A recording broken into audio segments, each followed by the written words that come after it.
আসসালামু আলাইকুম। আজকে আমি কিভাবে গন্ধ দূর করে স্বাদ অটুট রেখে ভুড়ি ভুনা করা যায় সেই রেসিপি করে দেখাবো। এখানে আমি পরিষ্কার করে কিছু ভুড়ি নিয়ে নিয়েছি।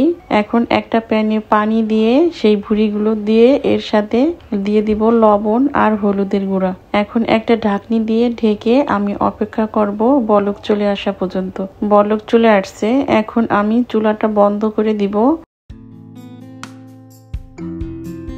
আর এই ভুড়িগুলোকে পরিষ্কার পানি দিয়ে ধুয়ে কেটে নিব। হয়ে গেল কেটে নেওয়া। এখন এর সাথে অ্যাড করব হলুদের গুঁড়া 1 টিস্পুন, মরিচের গুঁড়া দিয়ে দিব 1.5 টিস্পুন, দিয়ে দিব ধনিয়ার গুঁড়া 2 টিস্পুন,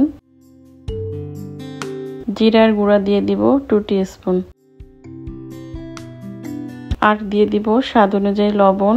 এখন দিয়ে দিব অয়েল।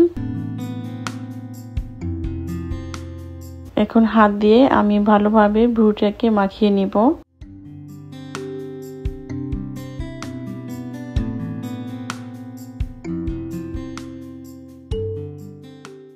মাখিয়ে নেওয়া হয়ে গেলে এটাকে এখন আমি চুলায় দিয়ে দিব আর সামান্য একটু পানি দিয়ে দিব।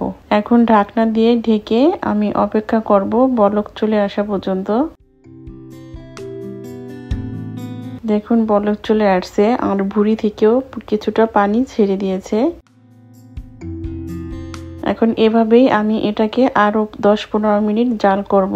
ফিরে আসলাম 10-15 মিনিট পরে। এখন আমি চুলাটা বন্ধ করে দিয়ে এভাবেই ভুড়িটাকে রেখে দিব। এটাকে আমি আবার দ্বিতীয় দিন জাল করব। দ্বিতীয় দিন জাল করার পরে এইভাবে আমি ভুড়িটাকে একেবারে শুকিয়ে নিয়েছি আর ভাজা ভাজা করে নিয়েছি। এখন এই ভুড়িটাকে আমি রান্না করে দেখাবো। এবার একটা প্যানে দিয়ে দিলাম তেল। এখন দিয়ে দিব কিছু গোটা মশলা, দিয়ে দিলাম বড় এলাচ, নর্মাল যে এলাচটা থাকে সেটা, লং দিয়ে দিলাম কয়েকটা, আর ব্ল্যাক পেপার, দারচিনি আর তেজপাতা। এই মশলাগুলোকে আমি একটু ভেজে নিব। এখন এর সাথে অ্যাড করব পেঁয়াজ কুচি। এই পেঁয়াজটাকে আমি হালকা ব্রাউন কালার হয়ে আসা পর্যন্ত ভেজে নিব।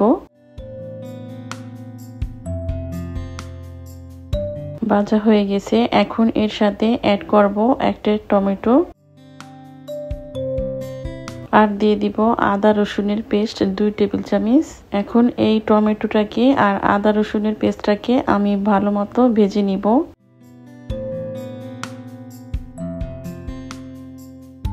যখন এরকম ভাজা ভাজা হয়ে আসবে তখন এর সাথে আমি দিয়ে দিব গুঁড়ো মশলা। দিয়ে দিলাম মরিচের গুঁড়া 1.5 টিস্পুন, দিয়ে দিব ধনিয়ার গুঁড়া 1 টিস্পুন, জিরার গুঁড়া 1 টিস্পুন আর হলুদের গুঁড়া দিয়ে দিব 1/2 টিস্পুন। এখন এই শুকনো মশলাগুলোকে আমি ভালো মতো ভেজে নিব।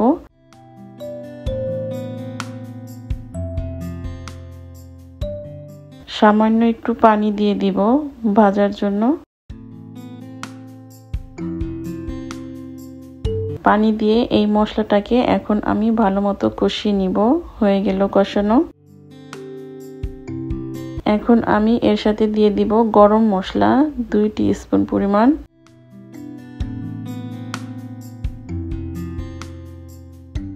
এবার আমি আরো একটু পানি দিয়ে দিলাম। 2-1 মিনিট জাল করার পরে এখন আমি ভুড়িগুলো দিয়ে দিব।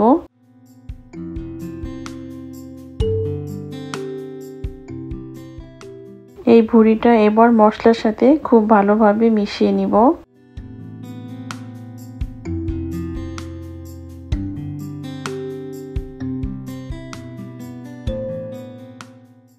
এভাবে আমি 3-4 মিনিট পর্যন্ত রান্না করব।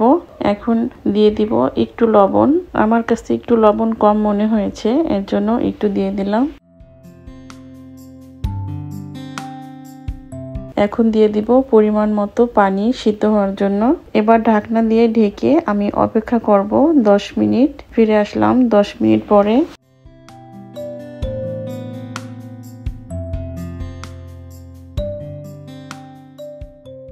এবার লাস্ট ফিনিশিং এ আমি দিয়ে দিব কয়েকটা কাঁচামরিচ আর দিয়ে দিব ভাজা জিরার গুঁড়া 1 টিস্পুন।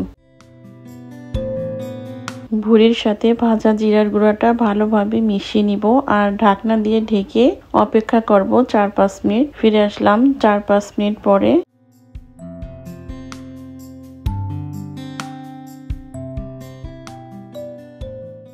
দেখুন আমার ভুড়ি রেডি। আজকে এ পর্যন্তই। ফিরে আসবো আবার নতুন কোনো রেসিপি নিয়ে ইনশাল্লাহ।